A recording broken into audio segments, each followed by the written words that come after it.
name is Christine and I am a member of the Montreal-based K-pop dance crew East to West. I also make some dance covers of my own on YouTube under the name Xteen. In this video, I'll be talking a little bit about how I've come to get into K-pop and how I became a dancer. So the first K-pop song and music video that I ever came across was way back then in 2007. Back in the day, I used to listen to a lot of anime music, and as some of you may know, BoA used to sing for a lot of those anime openings. So I came to like her Japanese music a lot, and eventually I was recommended some of her Korean music. Without even knowing that it was K-pop, I just kept listening to her songs. And then for a while, I stopped listening to her music overall until I discovered Girls' Generation G in 2008, I think. I thought it was a very cute song and very catchy.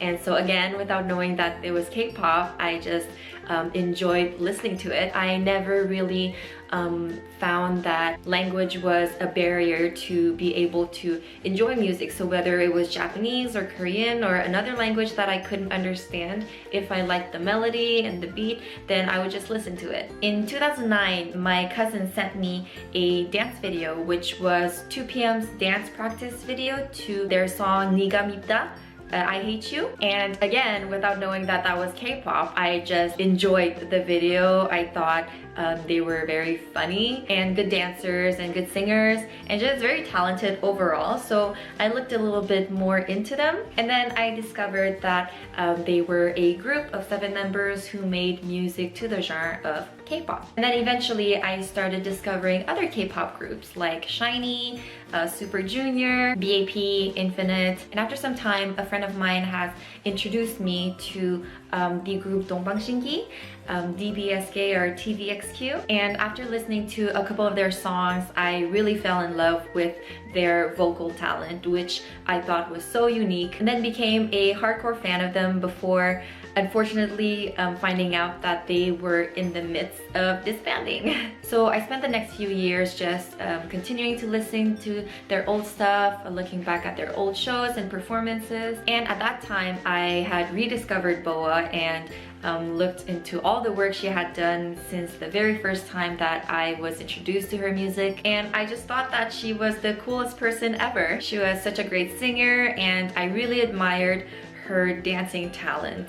She had a bit more of a hip-hop style back then, which I really liked, and I would say that that's what inspired me to try out dancing. And so the very first dance that I learned through a video ever was BoA's Ichiwa in my parents' basement without a clue of what I was doing. Eventually, I started learning some dances from EXO songs, SHINee, Dongbangsingi. In 2013, 2014-ish, I joined a small K-pop dance crew in Ottawa because back then I lived in a smaller town of Quebec, which was right next to Ottawa. And I would say that is when I officially started getting into K-pop dancing, and we started making group covers for about 2 years or so, which was really great. With that dance crew, we did a cover of BTS's Danger, which was actually the song that kind of introduced me to BTS for the first time. And shortly after, they released their intro performance trailer, which is the video that had made me fall in love with BTS, and namely Jungkook. I thought he was so cool in that video. And shortly after, they came back with I Need You, which up to this day remains my favorite K-pop song. And it's what actually encouraged me to create my own YouTube channel and release my ever first solo K-pop dance cover. And then a few months later, I had to move to Montreal for university, and that's when I joined East to West through auditions. I think I was very lucky to have lived in 2 cities where the K-pop community was pretty large and where I could really dive into my passion for K-pop and for dancing. It's now been about 4 years since I've joined East to West, and since then we have done many things. We released a lot of covers on YouTube.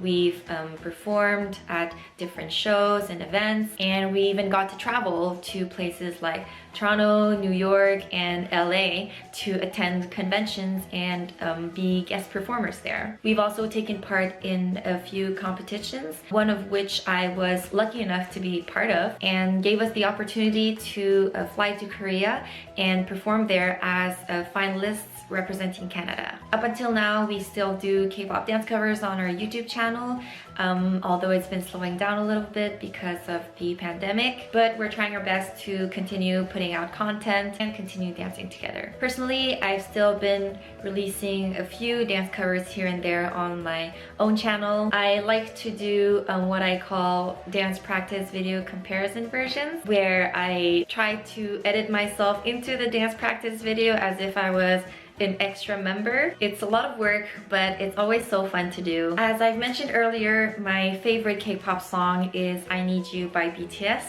but I'd have to say that my favorite dance move would be from another song by BTS, which is Mic Drop. It's the mic drop move, which is fairly simple, but I guess I can show a little bit of what that looks like. So what you want to do is kind of just flick your wrist downwards and bring the same shoulder forward, just to add a little more a natural swag, I guess. I think it's such a simple move, but it's so powerful in a way. I've often been asked how I personally learn K-pop dances through videos, because I'm a very meticulous person and I like to be as accurate as possible, which is why I kind of do the comparison versions. And so I thought I'd share a few tips on how I personally learn K-pop dances through videos. The two first things I think are pretty commonly well known is to watch the video mirrored and to slow it down. For a lot of people, mirroring the video allows them to perceive the moves in a clearer way, and slowing down the video obviously helps you capture the moves better and practice at a slower pace before speeding up. Another thing that helps me really get into character and be able to have facial expressions and express the proper emotions associated with the songs is to visualize a lot. You really want to get into the character of what the song is expressing, and I find that reading the lyrics to better understand the emotions that are associated with the song really helps capture the vibe properly. And to me, listening to the song over and over again, and every time really trying to put yourself into that character, really helps build up that kind of natural emotion. Lastly, it goes without saying that practice makes almost perfect.